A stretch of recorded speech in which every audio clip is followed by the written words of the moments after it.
Good afternoon, everyone. Andy Jacob here with the DotCom magazine Entrepreneur Spotlight Series. We have an incredible show today. We've been able to book Mr. Rex Repass, and Rex is the president of Research America. It's an amazing company. You know, what they specialize in is something that we talk about on the show all the time. They solve challenging business questions for their clients. They have a remarkable client list, a remarkable number of customers that they've helped for a number of years with all of their different companies and all the different things that they are able to provide to the companies they work with. It's a real honor to have Rex on the show today. Rex, welcome to the DotCom magazine Entrepreneur Spotlight Series. Andy, great to be with you. We appreciate the opportunity to talk. Rex, this is super interesting. I've been waiting to get you on the show for a number of weeks. I have so many questions to ask you, but we always like to start the show, as you know, by pulling the lens back just a little bit to 30,000 feet and tell us about Research America and what it's all about. Glad to do that. Research America is a very interesting company. The brand has been in existence since 1985, but the company was purchased in 2014. And we, since that time, have really completely redesigned the company. And by that, we are working in multiple different business categories, and we continue to acquire companies. We've acquired 17 companies since 2014. Most of those are boutique firms with specialties in various business sectors. I love it. And you have so much expertise under one umbrella. It's almost unfathomable to think about, but let's think about it a little bit because you have so much expertise: pharma, healthcare, retail, software, technology. It goes on and on and on. Let's talk a little bit about the types of companies, Rex, that reach out to Research America and say, hey, Rex, you know, we've got some big questions. We need some help. Can you help me out? Most of our clients are Fortune 1000 size companies. They're billion-dollar plus organizations, predominantly in the United States, but we do work globally. So we have the capability to serve clients in all of these business sectors that we serve, both here in the US and around the world.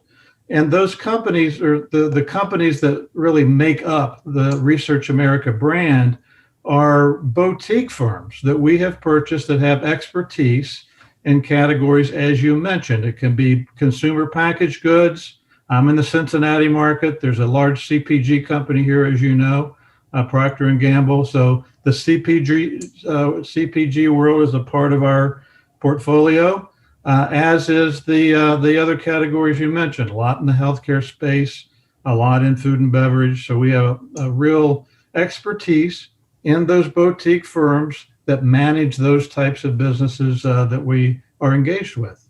That's awesome. Now it's very fascinating, Rex, because when we think about an onboarding process, when a Fortune 1000 company, a billion-dollar company, reaches out to you at Research America and they want your expertise, they have a question or a challenging business question that needs to be answered by your team and by one of the number of companies that you've been able to acquire. What does that onboarding look like for a Fortune 1000 company? Well, first of all, we need to understand the business question. What are they trying to solve? Is it a tactical issue? And by that, is it a marketing communications issue? How is the brand performing within their target audience? How is advertising working or not working? So it can be a tactical question or it can be a strategic question. The strategic question may be something like, how do we expand our market? How do we introduce a new product in the market? How does our new product compete with existing products in the category? So it's either a market opportunity that we're trying to understand, or it's a tactical marketing communications challenge that we have in front of us. So that is the first step. Let's define the information or research objective, and then let's build the methodology around what the company wants to solve. See, that makes all the sense in the world. And Rex, you know that we do have some younger entrepreneurs that watch the show as well, and they might be listening to you, and they might be saying to themselves, you know, I'm not 100% sure the difference between a tactic and a strategy. So maybe you could just talk about that briefly at a high level for us. Sure. When we talk about tactical research that we might do for a client, it has something to do with basically how do you execute and promote or sell the product. It's the actual fundamental things to do to introduce the product to the market. Often that is some type of communication. It's a digital platform. It's a digital introduction of a company. It's a building of a brand awareness through traditional or non-traditional advertising, public relations, and the like. So it's really understanding how to execute when the product is already in the market versus what is the market opportunity. That's awesome. That makes all the sense in the world. So let's talk about $1 billion company, because you have such an expertise with those types of companies. And people, when they listen to that and they hear that, they're saying to themselves, wow, I wonder if $1 billion Fortune 1000 companies have the same types of problems and the same types of questions as smaller companies. Do they have the same problems? It's just on a bigger scale, or are they much different problems? Well, some of the problems are similar, particularly if it's, you know, how to communicate to an audience and you're trying to understand what messaging resonates most with a particular segment of the audience. How to price a product with a particular segment of the audience. That's true with a big or small company. You certainly have the internal expertise within a larger organization. They often and usually do have a significant consumer insights presence, a marketing research department. The smaller company may not. They may have an individual, they may have a marketing group, they may have one person who's responsible for marketing research or market research. So it really is the structure of the organization and size of the internal organization that we could be working with either, but usually it's with a larger organization and those bigger groups of consumer insights teams. Interesting. Rex, you are headquartered in Pennsylvania, but you have a number of offices throughout the country. How does it work? Do the offices take on the client based on a regional aspect, or do your offices take on the client based on what the expertise of the office is, or some combination thereof? It's really a combination thereof. It's not geographic based. It is very one team oriented. But it's also business sector oriented. So we have, because we've purchased a number of companies, we have expertise in those boutique firms we've purchased. However, they're not all busy at the same time, nor are they all, their expertise is not exclusive to one category or another. So we have the ability to mix and match depending on demand, which obviously is very efficient for us. So we can work with a team in Detroit on a project in Sacramento, or a study that happens to be global, or we can work with one of our teams in the Northeast for a study that might be for a client in the West. So it really depends on the expertise and the timing and the capability of the team. But we really work together as one team and not siloed into specific locations or areas of methodology expertise. That's very interesting. So when you acquire a boutique firm, do they remain under their name, or do they come under the Research America umbrella? And do they come into one of your offices, or do they work virtually? How do these boutique firms that you've been able to acquire and be able to access such amazing talent at Research America sort of integrate within the larger umbrella organization? Most work under the Research America brand. However, there are exceptions. If there's a specialty group, and there, for example, we purchased an organization in mid 2020. It's the Natural Marketing Institute, and their expertise is in health, wellness, and sustainability. So that is important to keep their branding because of what they do.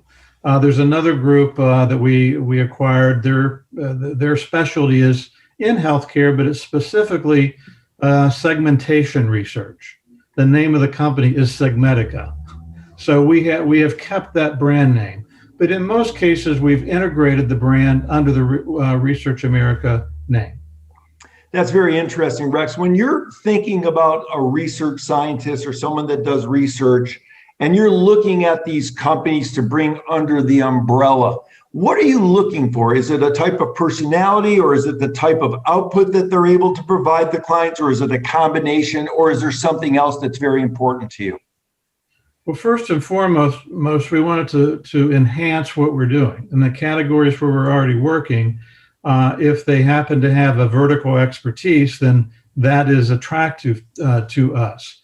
If they have a senior level capability in terms of business development, they have relationships with client organizations, that's important to us. So if they can bring an asset to the table that is either methodology or analytically based, if they happen to have a facility, like a focus group facility or a central location testing facility, that we can bring to our portfolio of services, that's an opportunity and an advantage for us.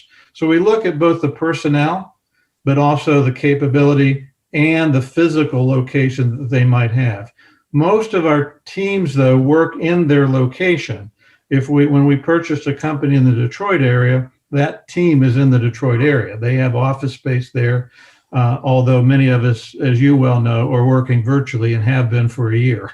That's right. Rex, this is very interesting. So when we think about it, and we think about entrepreneurship a little bit now, and we have younger entrepreneurs that watch the show, as well as, Inc. 500 and Fortune 500 executives as well. One thing that comes to mind is a question they might ask, and they might be saying to themselves, I'm hearing Rex speak. He's built this amazing umbrella organization, Research America. They've made a number of acquisitions over the past number of years. And I wonder, they might be saying to themselves, how does somebody like Rex build this organizational team that has a target of Fortune 1,000 billion-dollar companies? And has it always been sort of a bed of roses, or maybe have you stumbled along the way and skinned your knees a little bit? Because they always wonder, the younger entrepreneurs, about that when they see a successful person. So maybe you could address that a little bit. Happy to. I'm an entrepreneur. I started my first business in my late 20s with help from a mentor. It's not easy to start. It's not easy to get going. I've been there and I understand that. So I think first of all, you have to have that spirit. You have to have that ability, that need to do something and have a vision for it, do something on your own. And when you think about how we've grown the companies, there's principals within those companies that had equity positions in the company, and they built their small business into something larger. And you've got that drive, you've got that interest in saying, okay, I want to be challenged by this, and I want to grow my business from starting small, like I did, to like many of our companies that we've acquired, starting small, staying small. Some of them grew to be bigger, but it's a matter of the passion that you have for the business, certainly the expertise that you have, and your ability to counsel and provide good advice to clients and execute, and ultimately providing a very good product. That builds the relationship, referrals, and it grows from there. But my background personally is as an entrepreneur, and I've been an owner in 3 companies, and that's what drove me, and that's how we've built Research America, to have that agility, that responsiveness, that interest in really growing and running a business. That's amazing, Rex. And of course, anybody that wants to a little bit deeper dive on Rex's story, just Google him. He's got a Wikipedia page and all kinds of things about him and his background and experience online. Rex, you mentioned something very interesting about having a mentor early on, and we do talk about that on the show quite a bit. Maybe you could just briefly tell us how important you feel it is for the younger entrepreneurs to latch on and find themselves a mentor. I think it's extremely important. I was fortunate, always had the bug, but I fortunately partnered up with someone who was older than I, and provided tremendous advice to me as I grew my first business, second business, and then became involved with Research America. So, having that, whether you call it an advisory person or an advisory board or a CEO group within your community, within a local chamber, or whatever the case may be, having someone to lay the cards on the table, talk about the challenges, whether that be financial, banking, clients, personnel, accounting, every aspect of running a business, having that person to guide you along, that you can bounce your interests, desires, fears off of and get good counsel is really tremendous and helped me in many ways and in many different forms over the years. That's great advice, Rex. That's really great for the younger entrepreneurs watching. Find yourself a mentor. It's not easy. I mean, if you have the passion and you have the willpower, you oftentimes also need some knowledge and maybe a kick in the pants once in a while, and maybe you need some structure or some guidance. So please find yourself a mentor. It's very important. Rex, over the past 20 years, the market research space, can you tell us how it's changed? Because I would imagine it's changed a bit with technology improving at such an advanced clip every single day. Can you tell us how this market research space is changing? It's changed dramatically over the last 20 years. And I can go back farther, but I won't. But over the last 20 years, it's been a sea change. How we collect data, how we analyze data, what methods we use to model data, the whole artificial intelligence world, and what that means to marketing research and combining big data with survey data, for example, and then drawing conclusions and marrying the two together that we weren't doing 20 years ago. So you hear a lot about artificial intelligence today. Certainly it's a part of what the marketing research world is.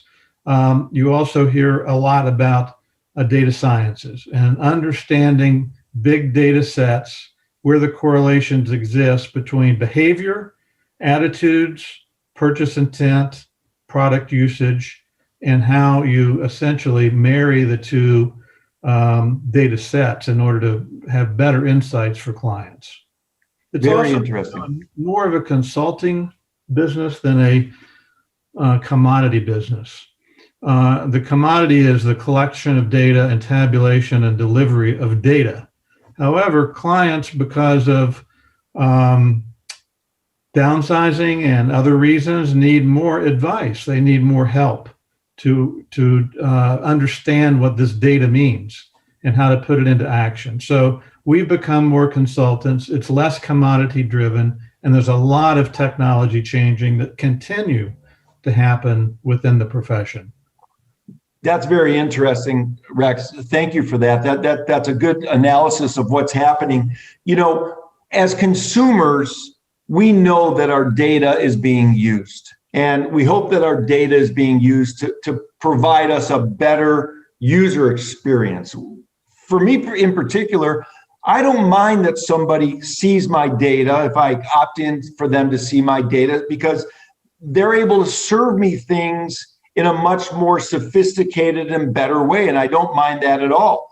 So when we think about these big companies, we think about the Fortune 1000 companies, and they're using our data.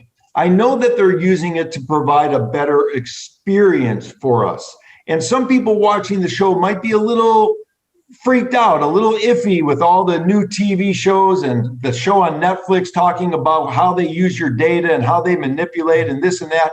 I particularly think it's a good thing, but maybe you could just address that a little bit from the perspective of, Rex Repass and what you're thinking about with regard to how Research America sort of thinks about all the data that's out there in the world. Well, certainly we are very cautious and conservative and follow all of the security protocols for personal identifiable information.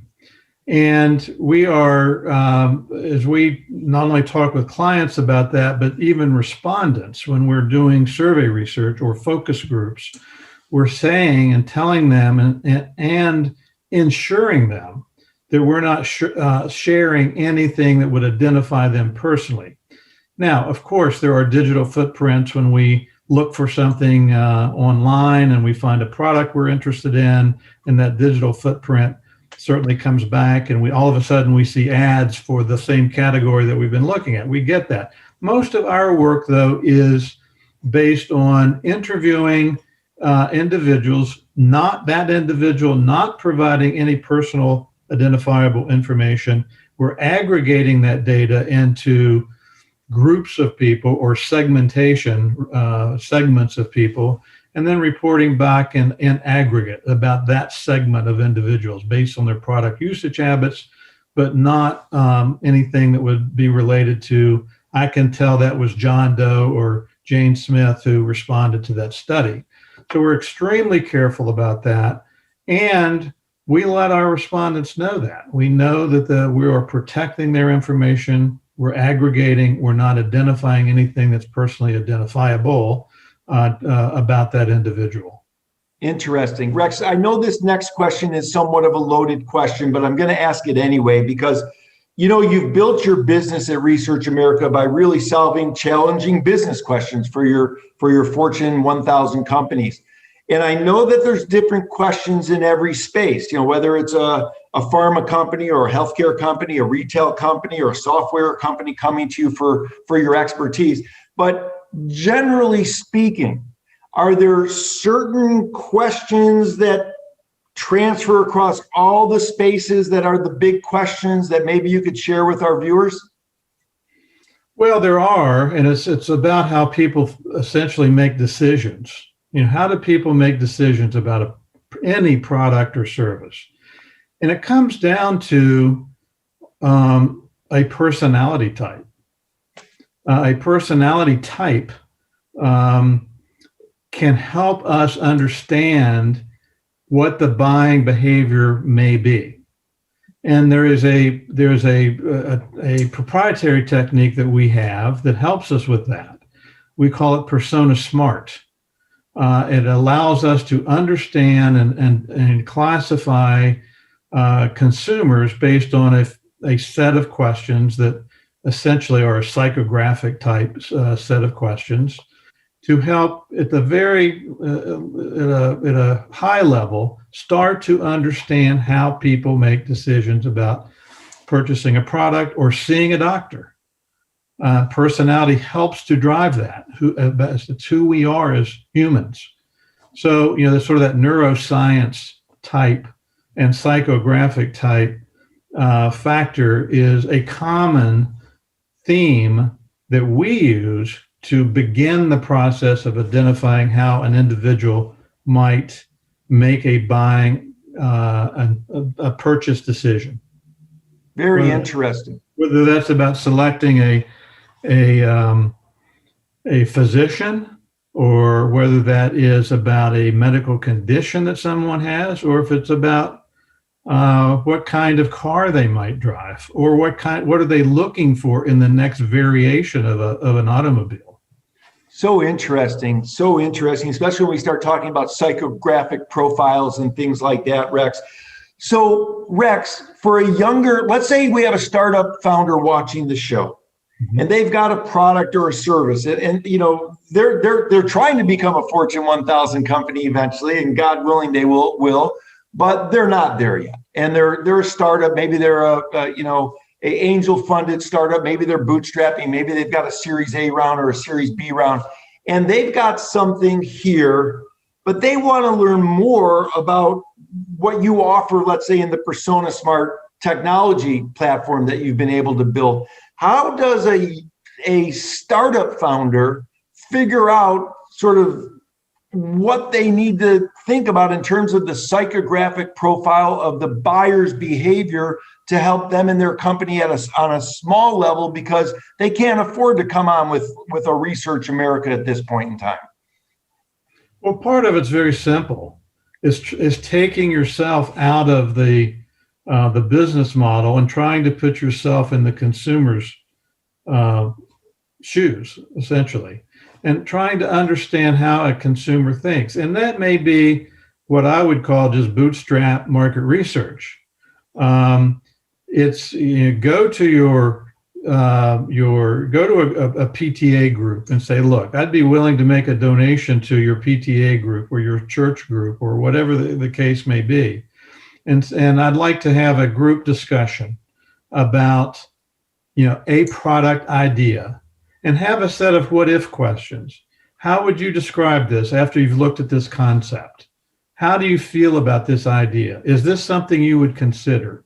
If it's a B2B group, maybe it's a business group that you could bring together in a lunch and learn. But it becomes a Q&A process, a question and answer process led by you, the entrepreneur, without trying to sell the concept. You're trying to understand what the interest, demand, potential might be. So really taking some basic market research techniques and applying it without really any budget. And by the way, big companies do that too. Very upstream in the process. They are trying to do something relatively inexpensively first before they go further.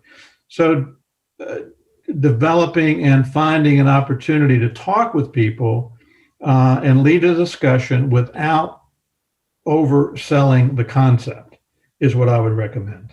That's super fascinating. That's some great advice. And I had not realized that the larger companies are doing that as well. That's really fascinating. Rex, when we think about a product or service, typically the Fortune 1000 companies, they're not thinking about perhaps what I'm about to say as much as a smaller company. But we talk to a lot of entrepreneurs, and a lot of entrepreneurs seem like they're so ingrained in their technology or their offering or their product or their service that they forget one thing that's super important, and that's who's going to buy it and how happy that customer is going to be from buying that product or service from them. So a Fortune 1000 company, are they still every day thinking about how to make their customers happy? Is that their driving purpose when they're that big? And how does all that work? Absolutely. I mean, and I've personally worked with a lot of product managers, brand managers, very bright people they're like entrepreneurs. I mean, they take that mentality. They're embracing their product category or their product, and they're trying to understand how their consumer thinks and how their customer thinks about the product. I've been in situations, and this hasn't been recently, but in my career where I've been leading a focus group, for example, and I take a break halfway through the group to check in the back room to see if there's what follow-up questions they might have. And the CEO of a Fortune 500, 1,000 company is in the back room. And I don't even know they're there because they came in after I started. That shows the commitment to that large organizations have to understand how their target audience is talking about a new concept, a potential idea, a set of advertising ideas to look at. So it's at the very highest level, you get that kind of interest within a big organization, because they are so ingrained in understanding what their consumer thinks. I love it. I love it. So the CEOs are actually coming in and watching for themselves so they understand what's happening. That's fascinating. When we think about a massive company and we think about these Fortune 1000 companies, is there ever a time where you say to yourself, maybe not one of your clients, but do you ever say to yourself, wow, if they don't play it right here, or they don't figure this thing out that they're doing, that I think they're doing incorrectly, that Fortune or that Fortune 1000 company might have some major difficulties, and they might not be a Fortune 1000 company anymore if they keep on doing what they're doing. That has certainly happened, and we've all in our teams have been in that situation where you've led research, you've presented the research, you're either in a virtual meeting now, or you're in a boardroom, or you're in a company location, and the management team and the senior management team are asking you for a third-party research-based recommendation. And you have to take that, be very direct. We've been in situations where a concept we were testing for a client was really good, but it was missing a lot of things. It was a good idea, but they could not bring it to market because it would require another X million dollars worth of investment. And we are asked, what's your advice? And you have to make a call. And you have to make a call that's research-based. We don't know all the operational issues. We don't know the investment portfolio that they have to work with. We don't know their pipeline process necessarily, but we do know what the research says. And we give our best advice.